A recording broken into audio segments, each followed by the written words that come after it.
if your robot isn't driving straight, one way to fix this is to fix it mechanically.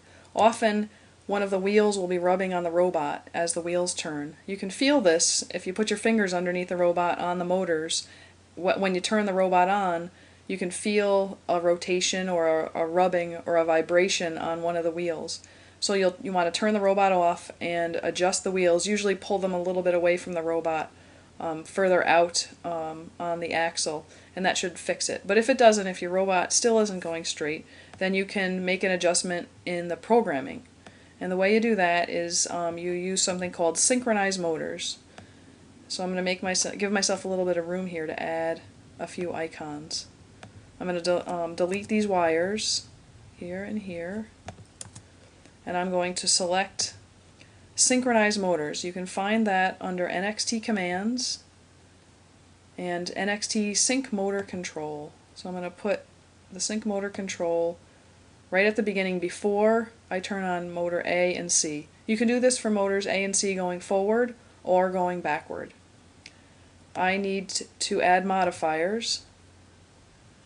So let's look at the sync command under the help. You can see here that you need a control port and a follower port and a speed ratio. The control port needs to be the same as the motor A icon on the wait for icon here. So we want motor A as my control motor. If we picked motor C, then this little bit of code here would never stop. So my motors would never stop if C was the control motor. So I'm going to pick A as my control motor.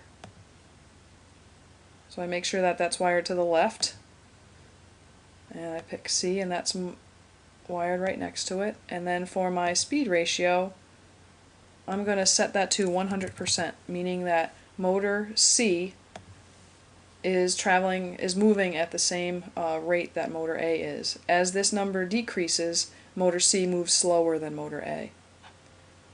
Okay, now I need to add an unsynchronized motors, and the way I unsynchronize the motors is I just add the sync motors icon without any modifiers attached to it. If my robot was only going straight and wasn't turning at all, then I don't need to unsync the motors.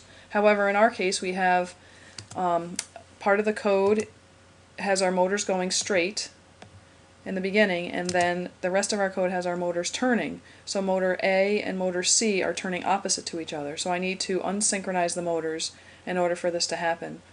That's one mistake that students sometimes make, is that they don't unsynchronize the motors and then their turns don't work as they expect them to. So now you can see everything is wired, and I have a white arrow, so I'm ready to download to my NXT.